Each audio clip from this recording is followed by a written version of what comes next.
when you escaped and when you went to China and eventually South Korea, what was that experience like? I've read some horrific things that you experienced when you were going there, with the experience of having to bury your own father at 3 a.m. in the morning, and you and your mother being attacked by men and asking to, trying to rape you.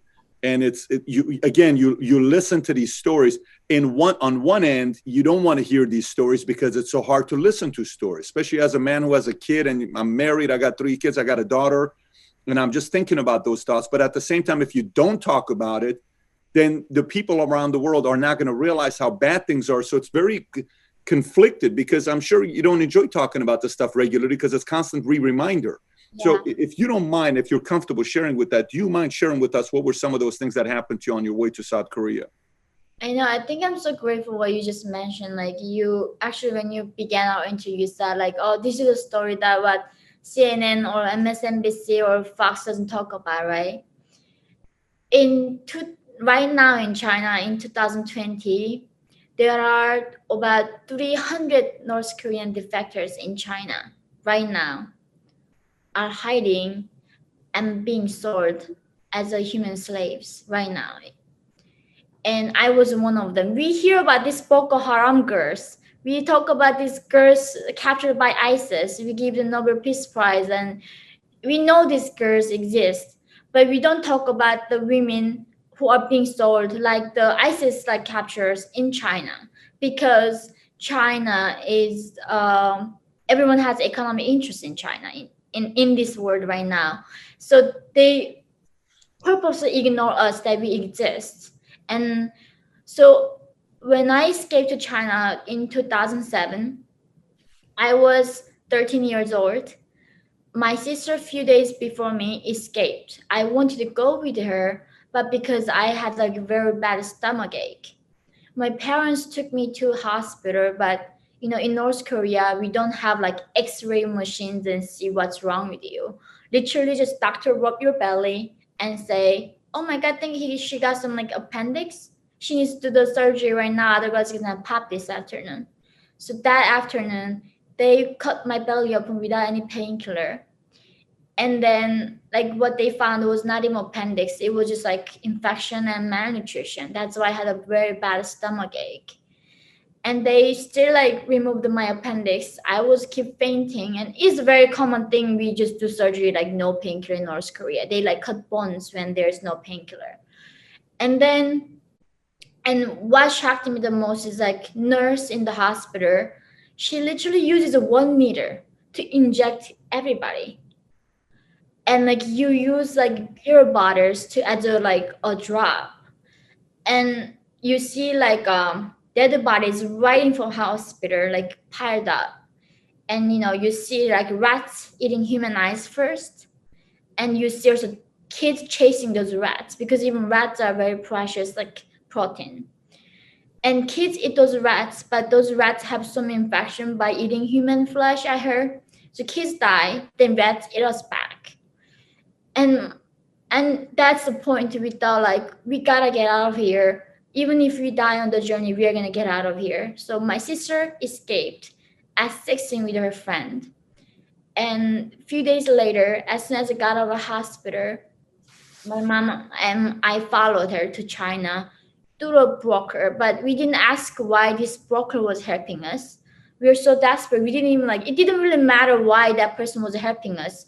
We were dying anyway. So we crossed the frozen river from China to North Korea to China. But when I started crossing, it sounds very easy crossing the river, right? But every few meters in North Korea inside, there are guards with machine guns standing there, and they have the shoot to kill order.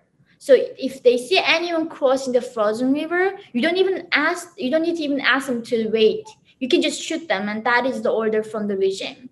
But the broker that we were following had bribed the guards on that spot. So we were able to cross it without getting shot. But if you want to cross without broker, you're gonna get shot. That's why most of North Koreans cannot escape. As soon as we arrived in China side, the first thing I was saying, my mom was being raped. by this Chinese broker. And he was trying to rape me, but I just got up, like, I was like something 60 something pounds. I'm still like 80 pounds, but I was like way smaller. And my mom was protecting me. And then they said, if you want to survive in China, you have to be sold as sexual slaves. It was 2007, like 21st century. I never thought like we can sell human beings like dogs, like puppies, right? These Chinese brokers came negotiating our price like real like a puppies on the market.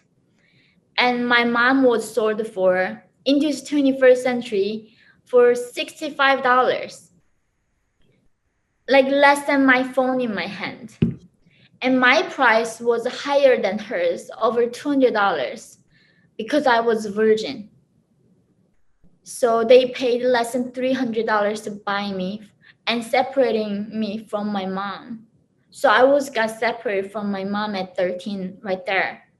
She sold to a farmer, and they sold me to another broker. And the man who bought me, he was already married. He was a lot older than me, but he said, "Oh, I want to keep you. You're a virgin."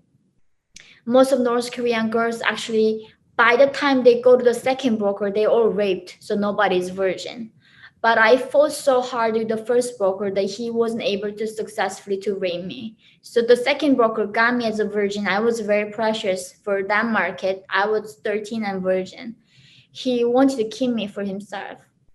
And I was going to kill myself. And he said, "Oh, if you become my mistress, I'm going to bring your parents to me. That he was going to save my parents from me." And I thought, oh, if I sacrifice myself, I can save my father, I can save my mom. That's how I became his mistress at 13. And he bought my mom from a farmer that he sold previously, and brought my sick father from North Korea. But my father was in a prison camp and tortured and got a colon cancer.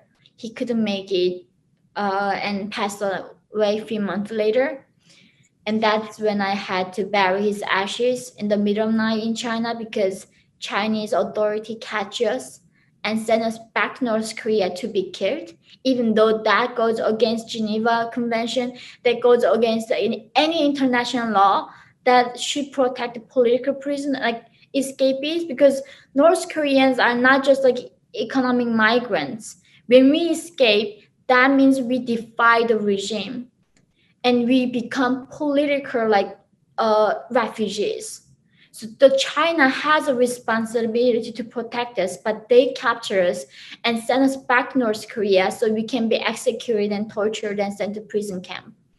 So only way for North Korean to survive in China is hiding and being sold and being raped. Eventually, I walked across the Gobi Desert from China to Mongolia in 2009 with my mom, and that's how I became from Mongolia to South Korea. But right now, there are still girls like me, 15 years old, even 10 years old, are being sold in China. But nobody mentions about these women exist, because we don't want to upset Chinese regime, because they are the almighty God now. They got this economic power.